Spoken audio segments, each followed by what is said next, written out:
une fête XXL. Chaque année, les célébrations du 14 juillet épatent un peu plus les observateurs. Il faut dire que les moyens matériels, financiers et humains déployés sont colossaux. Cependant, certaines éditions restent encore dans les mémoires tant elles ont marqué les esprits de par leur grandeur. C'est notamment le cas des célébrations du 14 juillet 2009.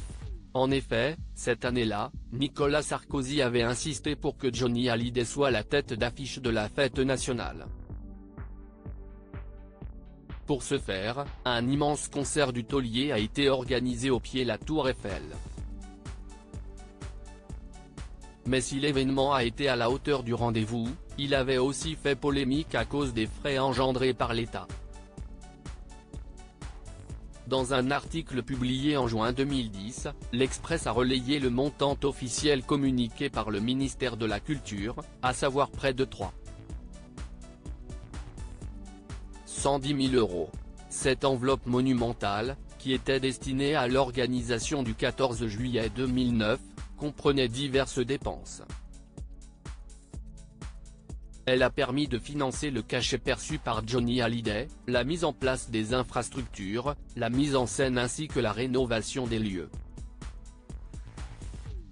En tout cas, l'année suivante, Nicolas Sarkozy avait dû faire une croix sur sa folie des grandeurs pour faire souffler le budget du ministère de la Culture.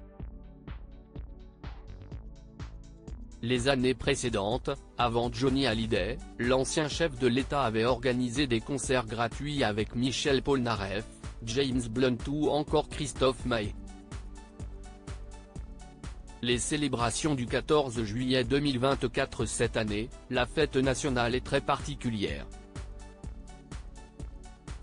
Cette édition est marquée par le 80e anniversaire de la Libération et les Jeux Olympiques de Paris. D'ailleurs, en raison des Jeux qui se préparent, le défilé ne se déroule pas sur les Champs-Élysées mais a exceptionnellement lieu sur l'avenue Foch à Paris, comme en 1918. On célèbre également le 90e anniversaire de l'armée de l'air et de l'espace. CIST Pourquoi, l'astronaute Thomas Pesquet est l'invité exceptionnel. Le colonel réserviste citoyen de l'armée de l'air et de l'espace est à bord d'un A400M au départ de la base aérienne d'Orléans afin de participer au show. Article écrit en collaboration avec 6 médias. Crédit photo, Romain Gaillard pour Best Image.